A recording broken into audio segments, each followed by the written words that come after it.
नाज़रीन, एक से बढ़कर एक इतनी बड़ी खबर है कि समझ नहीं आ रही कि कौन सी खबर का जो है वो पहले बयान किया जाए, क्योंकि हर खबर जो है वो एक से जो है वो ज्यादा वजन रखती है। नाज़रीन, इतनी डेंजरस, इतनी गेम चेंजर और एक ग्लोबल वॉर वाली और एक रीजनल वॉर वाली खतरात वाली जो खबरें हैं वो इस वक्त सामने आ रही हैं। दुनिया इतने बड़े टर्मोइल में जा चुकी है, इतने बड़े इवेंट्स और इतनी तेज रफ्तारी के साथ हो रहे हैं कि दुनिया समझने से कासिर है कि दुनिया अचानक चलते चलते ये किस फेज के अंदर आ गई है, कि स्मूथली दुनिया का निजाम चल रहा है। ये यूएन है, ये आलमी इदारे हैं, ये वर्ल्ड बैंक है, ये ऐसे दुनिया का निजाम चल रहा है। अचानक इतना बड़ा टर्मोइल के अंदर दुनिया जो जा चुकी है। कतर पर जो हमला है वो वाकईतन नाज़रीन जो है वो गेम चेंजर साबित हो रहा है। और अगले आने वाले जो हफ्ते हैं नाज़रीन, ये पॉसिबल है कि ये इजराइल के लिए शामत साबित हो सकते हैं, ये इजराइल की दुर्गत बना सकते हैं, ये इजराइल की तबीयत साफ कर सकते हैं और 100 साल का जो हिसाब किताब है वो इजराइल के साथ चुकता कर सकते हैं। जी हां, ऐसा बिल्कुल पॉसिबल है, ऐसी डेवलपमेंट्स हो सकती हैं, उनके सिग्नल्स जो है वो इस वक्त आ रहे हैं। और ओवरऑल सूरत हाल ये है कि हम एक कैटास्ट्रोफिक या फिर आई वुड से कि ग्लोबल वॉर के दहाने के ऊपर खड़े हैं। इस वक्त ग्लोबल वॉर के जो खतरात हैं वो अपनी हाईएस्ट सतह के ऊपर जब चले गए। जरा खबर मुलाजा कीजिए, मिस्र जो है उसने प्रपोज कर दिया है नेटो स्टाइल अरब फोर्स जो है वो बनाई जाए। जी हां, दोबारा सुनिए, मिस्र ने प्रपोज किया है कि नेटो स्टाइल ज्वाइंट अरब फोर्स जो है वो बनाई जाए। Qatar, Saudi Arabia, UAE, Kuwait, Bahrain, Iraq, शाम, मिस्र, मोरक्को, ये तमाम ममालिक जो हैं इनकी और बाकी इनके ज्वाइंट अरब फोर्स जो है वो बनाई जाएगी और ये नेटो स्टाइल काम करेगी। इसकी एक कमांड होगी और किसी एक अरब मुल्क के ऊपर जब इजराइल हमला करेगा तो फिर ये सारी फौज मिलकर उसके ऊपर जब अटैक करेगी। ये कतर पर हमले के बाद ये प्रपोजल जब सामने आया है तो इससे साबित हुआ, यानी ये बात आगे बढ़ रही है, इससे साबित हुआ कि ये हमला जो है वो गेम चेंजर है। तो बिल्कुल ये बात सही है कि जो 100 साल कबल फर्स्ट वर्ल्ड वॉर के बाद जो जवाल का आगाज होता है और अभी तक वो जवाल जारी है, तो ये वाले जो इवेंट्स है जिसने झिंझोड़ के रख दिया है, इसने वाकईतन हिला के रख दिया है। हालांकि इससे पहले ऐसे वाकयात हुए हैं कि इनको जाग, क्या गजा में होने वाली मजालिम इनको जगाने के लिए काफी नहीं थे।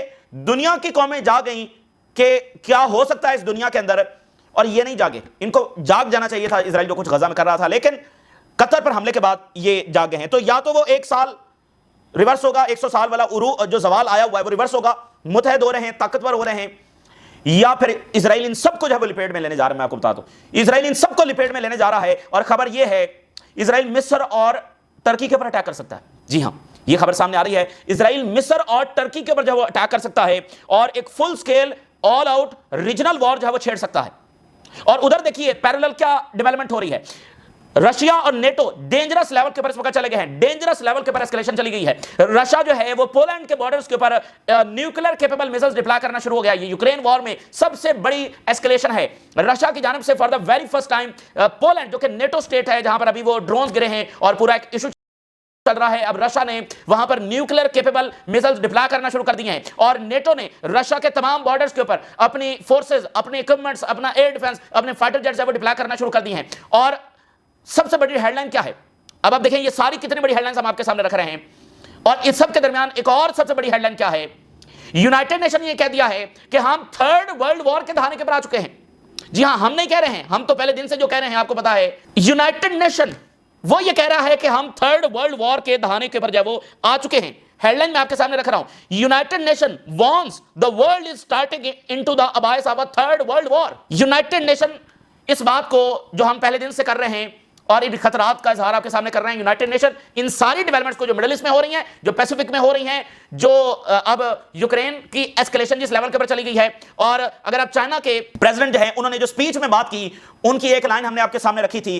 चाइना के सदर ने कहा कि इंसानियत जो है वो जंगों और पीस के दरमियान क्रॉस रोड के ऊपर खड़ी हुई है। एक तरफ ऐसा मौका है, ऐसी अपॉर्चुनिटी है कि सब मिल बैठकर अमन की तरफ चले जाएं, लेकिन दूसरी तरफ हमें जंगे जब नजर आ रही हैं। ये चाइना के सदर ने बात की। मौजूदा मिडिल ईस्ट के इवेंट्स, मौजूदा पैसिफिक के इवेंट्स और मौजूदा यूक्रेन की एस्केलेशन जिसमें यूक्रेन जंग रुकने के दूर दूर तक कोई चांस नहीं है, बल्कि नेटो और रशिया हाईएस्ट लेवल की एस्केलेशन की तरफ जब इस वक्त जा चुके हैं। देखिए बात यह है कि from the day one personally मेरा ये नजरिया रहा है, मैं इस तरह से इस चीज को देखता रहा हूं कि वो एक ग्लोबल वॉर लॉन्च करेंगे। और मैं ऐसा क्यों समझता हूं फ्रॉम द डे फर्स्ट, और जैसा हम ये कहते रहे कि ये रुकेगा नहीं और आज तक ये नहीं रुका अनफॉर्चुनेटली, तो व्हाई आई अंडरस्टैंड, मैं कोई मतलब ज़ाहिर है कि दुनिया के जो वाकयात हैं, जो दुनिया के एनालिसिस हैं, जो दुनिया के एक्सपर्ट्स बात कर रहे हैं, उनको देखकर ही ये अजम्पशन मैंने कायम की है कि ये ग्लोबल वॉर जो है वो लॉन्च करेंगे।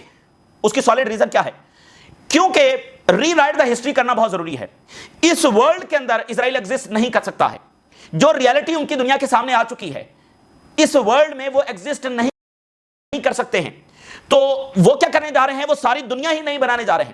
ورلڈ وار کے بعد ایک نئی دنیا بنی نا, تو ایک اور جنگ کے بعد ایک اور نئی دنیا. دیکھیے 2 عالمی جنگیں لڑی گئیں اسرائیل کو قائم کرنے کے لیے, ڈیفینیٹلی اس کے باقی مقاصد سارے معاملات تھے, لیکن دونوں عالمی جنگوں کا آؤٹ پٹ کیا تھا؟ ٹھیک ہے, دونوں, اور خاص کر جو فرسٹ ورلڈ وار ہے اس کے تو ایونٹس دیکھ کر ایسا لگتا ہے کہ باقاعدہ ان کا ہاتھ تھا اس عالمی جنگ کو ٹریگر کرنے میں. خیر, ان 2 عالمی جنگوں کا نتیجہ آؤٹ پٹ کیا نکلتا ہے؟ اسرائیل. تو اسرائیل قائم ہوا 2 عالمی جنگوں کے بعد. تو اس اسرائیل کو گریٹر اسرائیل بنانے کے لیے ایک گلوبل وار ہی چاہیے نا, اس کو ایکسپینڈ کرنے کے لیے, اس کو دجلہ و فرات تک لے جانے کے لیے ایک بڑی جنگ ہی چاہیے. اس کے بغیر تو یہ پاسبل نہیں ہے. یعنی وہ کس طرح سے چیزوں کو دیکھ رہے ہیں کہ ان کا گھمنڈ کیا ہے. دیکھیں 45 میں وہ عالمی جنگیں 2 جیت جاتے ہیں, اس کے بعد وہ دنیا کا نقشہ بناتے ہیں, یہ شام ہوگا, یہ فلانا ہوگا, یہ فلسطین ہوگا, یہ جارڈن ہوگا, اس طرح پوری دنیا کا نقشہ بناتے ہیں, وہ لکیریں کھینچتے ہیں. تو وہ تو اسی لینس سے دیکھ رہے ہیں نا کہ ہمارے بھائی یہ ہم نے ملک بنائے ہیں, ان کی کیا حیثیت ہے, اگر آج ہمیں یہ چاہیے تو ہم یہ لے لیں گے, اور اگر یہ ریزسٹ کریں گے تو یہ جو چیس بورڈ ہے یہ ہم نے بچھایا نا, تو ہم اس کو اٹھا کر پھینکیں گے اور نیا چیس بورڈ بنائیں گے, اس پہ اپنے پیادے رکھیں گے, اس پہ بادشاہ رکھیں گے, اس پر دوبارہ سجائیں گے, یہ ایسا ملک ہوگا, اس کی بارڈرز یہ ہوں گے, اور پھر ان کی کتنی طاقت ہوگی یہ ہم بتائیں گے, تمہاری اتنی طاقت ہے, تمہاری اتنی طاقت ہے. ٹھیک ہے نا, ان ملکوں کی آئیڈیالوجیز کیا ہوں گی, ان کے الائنسز کیا ہوں گے, یہ سب ہم ڈیسائیڈ کریں گے. تو یہ وہ پاور ہے جس کا مظاہرہ ایک حملے میں, خلیجی ریاست کے ایک حملے پر اس کی ایک چھوٹی سی جھلک انہوں نے دکھائی ہے کہ ہم یہ. اور دیکھیں یہ جو سارے ممالک ہیں یہ اس طاقت کو سمجھتے ہیں کہ ہاں ان کے پاس یہ طاقت ہے, وہ دوبارہ سے سب یہ لپیٹ کر ایک نیا نقشہ جو بچھا دیں, اور اس لیے وہ ایک خاص حد سے آگے امریکہ اور ویسٹ کے خلاف نہیں جاتے. ٹھیک ہے نا, اور ان کو بھی اس طاقت کا استعمال کرنے کی آج تک ضرورت نہیں پڑی ہے. کیوں؟ کیونکہ صدام حسین ہے, بشار ہے, قذافی ہے, ان کو ویسے انہوں نے ڈسٹرائے کر دیا. جو یہ ممالک ہیں وہ ویسے ان کے تابعدار ہیں, تو اس طاقت کی استعمال کی ضرورت کیا ہے. لیکن آج جب اسرائیل ایک گریٹر اسرائیل بنانا چاہتا ہے, اس کی فائنل اٹیمپٹس وہ کرنا چاہتا ہے, اور دوسری طرف وہ غزہ میں سٹک ہو چکا ہے, وہاں پر وہ ملٹریلی کوئی کامیابی حاصل نہیں کر سکا اور سٹک ہو چکا ہے, تو اس کو اس شکست سے نکالنے کے لیے کھلی جنگ چھیڑ دی جائے, جس کے بعد وہ اس کو جو اس کے مقاصد ہیں وہ پورے کروا جائے. اور اس کے ساتھ پھر ایک اور چیز سمجھیے, ان تمام باتوں کو تقویت دینے کے لیے وہ مڈل ایسٹ میں کسی کو بھی نیوکلیر پاور کیوں نہیں بننے دینا چاہتے. اس کی وجہ یہ ہے کہ دیکھیے جب نیوکلیر پاور کو آج اگر عالمی جنگ چھڑ جاتی ہے, آج امریکہ فوجیں اتر جاتی ہیں اسرائیل کے ساتھ, سامنے مجھے بتائیں کون سا ملک ہے جو کھڑا ہوگا ان سے لڑنے کے لیے؟ کوئی 2-4 میزائل مار بھی دے گا اگر, تو ان کے پاس تو نیوکلیر طاقت ہے نا, وہ 2-4 نیوکلیر گرا دیں گے. آپ کے پاس جو مرضی کنونشنل طاقت آپ لے کر بیٹھے ہوئے ہیں, آپ کیسے لڑ سکتے ہیں امریکہ اور اسرائیل سے؟ وہ 2-4 نیوکلیر میزائل آپ کے اوپر گرا دیں گے, اور وہ ہیزیٹیٹ نہیں کریں گے نیوکلیر استعمال کرنے میں. اسی لیے وہ نیوکلیر نہیں بننے دینا چاہتے کسی کو, کیونکہ جب کوئی نیوکلیر بن جائے گا تو وہ جو 45 والی ان کی 1945 کے بعد جو ان کی پاور ہے وہ سٹیٹس کو چیلنج ہوتا ہے. مڈل ایسٹ میں اگر کوئی نیوکلیر طاقت بنتا ہے تو وہ سٹیٹس کو چینج ہوتا ہے, کیونکہ پھر امریکہ کی جتنی مرضی پاور ہے, نیوکلیر پاور اس تمام پاور کو کنفرنٹ کر سکتا ہے. اس لیے وہ کسی صورت, ایران کو تو کسی صورت نہیں وہ بننے دیں گے. یہ میری بات آج لکھ لیجئے. اور ایران بھی اب نیوکلیر بنائے بغیر نہیں رکے گا, اور بلکہ مڈل ایسٹ کے دوسرے ملک بھی اس بارے میں سوچیں گے. ابھی عربوں کو ٹائم لگے گا آگے بڑھنے میں, بڑے بولڈ فیصلے کرنے میں, کیونکہ یہ جو فیئر ہے نا کہ ہماری بادشاہتیں یہ گرا دیں گے, یہ فیئر ان کے آپ کہہ لیں کہ اتنا کوٹ کر بھرا ہوا ہے کہ اس کا نکلنا اتنا آسان نہیں ہے. لیکن اب یہ اتنا بڑا 440 وولٹیج کا کرنٹ بھی لگ چکا ہے کہ اب ان کو فیصلے بھی کرنے. تو یہ سارا تناظر ہے جو ہم آپ کے سامنے, کیونکہ ایک ہوتا ہے نا کہ سب چیزیں اڑ گئی ہیں, یعنی ایک سسٹم ہے جو چل رہا ہے, ایک آرڈر ہے جو چل رہا ہے, وہ سارا ڈس آرڈر کی طرف چلا گیا ہے. تو اب اس کو بیان کرنے کے لیے اتنی ڈائمینشنز ہیں کہ بہت اس کو مشکل ہے اس بات کو سمجھنا کہ ہونے کیا جا رہا ہے. تو اس تناظر میں اب فیصلے ہونے, اور آج قطر میں بڑی بیٹھک شروع ہو گئی ہے.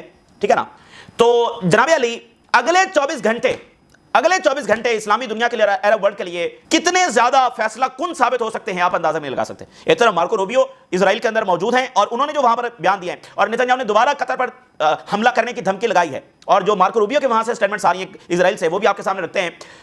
قطر نے اور عرب ورلڈ نے سب نے بڑے فیصلے کرنے ہیں. ذرا ٹائمز آف اسرائیل کی خبر آپ کے سامنے رکھ رہے ہیں. Egypt reviving proposal for NATO style air force to protect countries from attack. 20,000 اپنے ملٹری پرسنل مصر نے پیش کر دیے ہیں.